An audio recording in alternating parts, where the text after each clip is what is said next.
Isabella, we're done. You're too much for me and I'm tired. Guillermo left, and I burst out crying. I was plump and had no friends. The kids at school often bullied me, and now my boyfriend had dumped me on top of everything else. Oh, I would have done anything to lose the weight. Are you tired of watching such videos too? It's obvious how the story is going to end. Whatever. The other channels can do whatever they want, but Private Diary will be different. Have you subscribed and liked the video yet? Let's get it going then. I'm Melissa. My name is of Greek origin and means bee. I really like honey, but I digress. When I was born, my mom squealed. Look at this cute bun. She was so overjoyed that she also gave birth to my brother. I'm kidding. Of course my parents knew they were having twins. Sam and I were quite spoiled. Since we were kids, we ate lots of cakes, donuts, caramel apples, popcorn. I should stop or I'll drown in my own saliva. My point is, I'd never been skinny. Everyone in my family was plump. That's my mom, Agnes, 265 pounds of beauty and charm. She was a popular plus-size model, and her photos adorned numerous magazine covers. And that's my dad, Paul, 396 pounds of kindness and healthy appetite. He was a world champion in speed-eating hot dogs. It always amazed me how much food he managed to eat in one go. You already saw my brother Sam. He weighed 220 pounds and was in a junior sumo team. Sumo is Japanese wrestling and funny loincloths. Google it later. My brother was a state champion. And then there was me. Mom called me 176 pounds of happiness. Our family had a tradition. Every Friday, we would get on the scales and compare how much weight we'd gained. Of course, Dad won every time, but Sam said he'd catch up to him soon. I was the thinnest in the family, if you could call it that. That's why my mom and dad made sure I ate more than any of them. Check this out. That's our dinner. Ugh, sometimes I was so full I couldn't even move. Why did I eat so much? Well, I didn't want to upset my mom, so I kept quiet. You might be surprised, but I did not have any issues because of my weight. My friends adored me, and I was popular with guys. I told you at the beginning that my story was like none other. The day I had been waiting for finally came. Well, Sam had been waiting for it too. It was our 16th birthday. As always, our parents ordered a huge cake for us. Our gifts were hidden inside it. We were supposed to keep eating until we found our gift boxes. Sam got a driving course. And I got... Hold on a sec. Let me swallow first. What's this? Wait a minute. This is a flyer for a plus-size model contest. That's right, Bun. That's how I started my career. You're 16 now and you can participate too. Whee! I'd always admired and even envied my mom. All those photo shoots and contracts with popular brands, I wanted to be a model too. So I liked my gift. But first, I had to pass an audition. I was so nervous I couldn't even finish my breakfast the next morning. I felt like I was about to fight the final boss in a game played on hard mode. Mom noticed and decided to come with to support me. At the agency, I was asked to walk on a podium. Then they took my test photos and measurements. Everyone kept complimenting me, so I thought the hard part was over. But then, one of the agency employees came up to us and shook her head apologetically. Melissa, you are talented and charismatic, but hey, what's with the dramatic pause? But what? But you are too fat for an ordinary model and too thin for a plus-size model. You need to either lose weight or gain weight. Wow, my dreams were crushed just like that. But Mom hugged me encouragingly and said that there was nothing wrong with being rejected.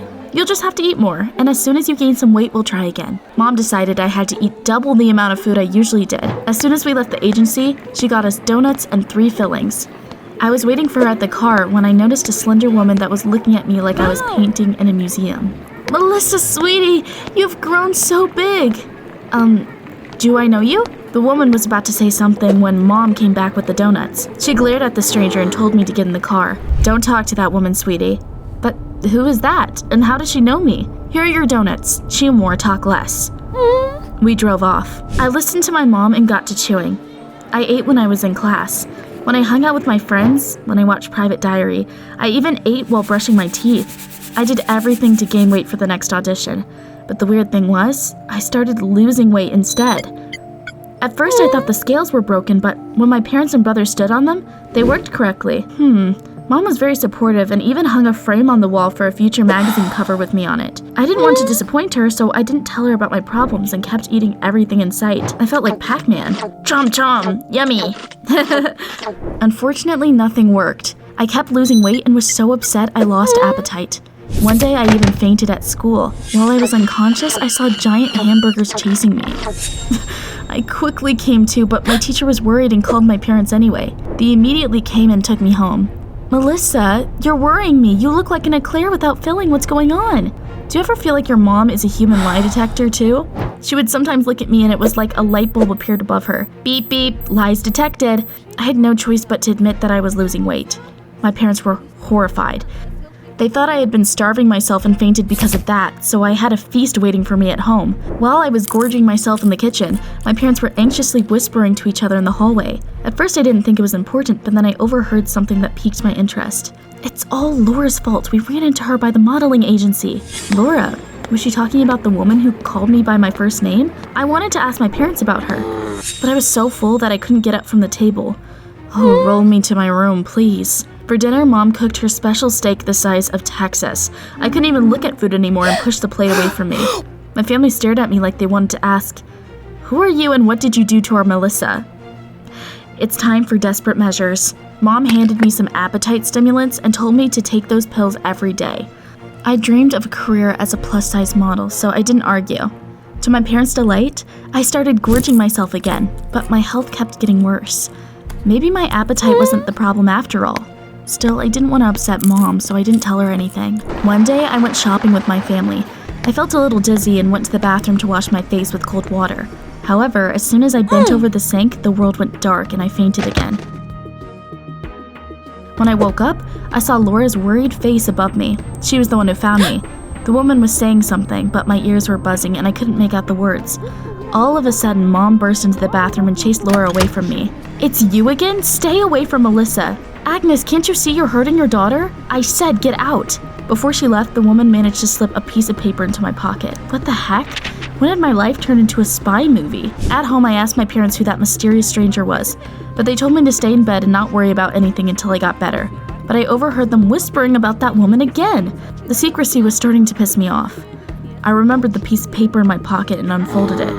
There was a phone number written on it and I immediately called it. Laura answered. "This is Melissa. I want to know what's going on." "I'm glad you called. I'll explain everything. Let's meet." That can be arranged. The next day, I convinced my parents that I was feeling much better and wanted to go to school. As you might have guessed, I actually went to see Laura. Our talk changed my life. "I'm your mother's sister, so you can call me Aunt Laura." What? I couldn't believe it. Mom and Laura looked nothing alike. However, my aunt showed me family photos from when they were kids. Wow. Grandpa and Aunt Laura were skinny in all the photos, while Grandma and Mom were plump and cute like cotton candy. I've always been slim like our dad, but my sister took after our mother. Everyone in Mom's family was plump. Laura said that their parents had different ideas about the right way to raise their kids. They constantly argued and eventually divorced. My mom was mad at her father and sister and cut all ties with them. I'd been trying to rebuild our relationship for years, but it was useless. All I could do was look at the photos of my nephew and niece on social media. When I saw you, I realized that you took after your grandfather like me. You are genetically predisposed to being slim. Wait, had my parents been fattening me up because they wanted me to look like them? What was I, a Christmas turkey? I'd probably been fainting because of overeating. I thanked Laura for telling me the truth. When I came back home, I decided to try a simple experiment. I ate as much as I wanted and not a cookie more. My aunt had been right. I quickly started to lose weight, and the coolest thing was that now I felt healthy and cheerful. Naturally, I didn't tell my parents anything. I hid the food I didn't eat and then gave it to stray dogs. I also sneaked the medals Dad got for winning all the hot dog eating contests into my pockets to fool the scales and wore several sweaters so that no one would notice that my body was changing. It's so cold today, I think I'll put on another sweater. Are you kidding me? I'm melting from the heat, ugh.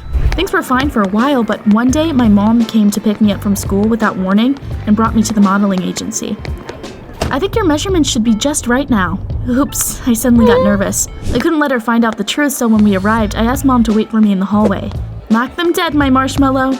I headed in and did just that. At first I was shaking with nerves like fruit jelly, but the judges seemed pleased, so I calmed down and felt more confident. A few minutes later, I went back to my mom with a representative of the agency. "Well, how did it go?" "Great. Melissa just needs to lose a little more weight and we'll gladly sign a contract with her." Mom was stunned. She took a closer look at me and understood everything. I'd never seen her look so mad. She grabbed my hand and took me home. We had a family meeting and it was a complete disaster. My parents were shouting so loudly our neighbors probably thought it was an earthquake. "How could you betray our family like that? I'm so disappointed in you, sister. We are all plump, but we were all so happy and successful. But you decided to be like everyone else. At some point, I finally lost it. Just because I'm different from you does not mean that I betrayed our family. You kept stuffing me with food even though it was making me sick. Mom, all you care about is how much everyone weighs. You even stopped talking to your own sister because of something that dumb. Mom wasn't expecting me to know about Laura and blew up. Dumb? Huh? Well, maybe you should live with your aunt since you two have so much in common. Maybe I will. I packed my things and stormed out of the house, slamming the door on the way out. I wandered around the city for a while to cool off and then called Laura. When I told her what happened, she comforted me and told me I could stay at her place. I met my aunt's family at her house. They were all pretty slim, not because they tortured themselves with diets or sports. They were just naturally thin, like me. Living there was a breath of fresh air. I didn't have to wonder if my weight was right. I just fit in. I was just being me. My friends and admirers loved me for my personality, so it didn't matter to them whether I was fat or thin. My family and the modeling agency were the only ones obsessing over that. So I decided to hell with beauty standards. I nailed all the auditions and kept enjoying my life. But one day, the agency called me and asked me why I hadn't been stopping by. They wanted me to lose more weight and then star in a popular clothing brand commercial. I will do it, but only if you stop telling me to lose more weight. I want to represent ordinary teenagers like me and my friends. They thought about it for a while, but eventually decided that it was a cool idea. After all, there were a lot of people I could help to feel more confident. I was over the moon. That evening, something unexpected happened. My parents and brother suddenly came over. They said they really missed me and wanted me to come back home. I'm sorry, Melissa. I shouldn't have told you to gain more weight or put your health at risk. I'm proud of what a strong and amazing person you are. And then she apologized to Laura for ignoring her for so many years. We were all different, but so what? We were still a family. They hugged each other, and then we had a lot of heartfelt conversations and played games. It became our new family tradition. I'm not crying. I just got the ending in my eye. Sam, how did your driving lesson go? Oh, it was nuts. Private Diary should make a video about that. Now that's intriguing. Would you like to see my brother's story? Tell us in the comments down below. And don't forget to press like. We love you guys!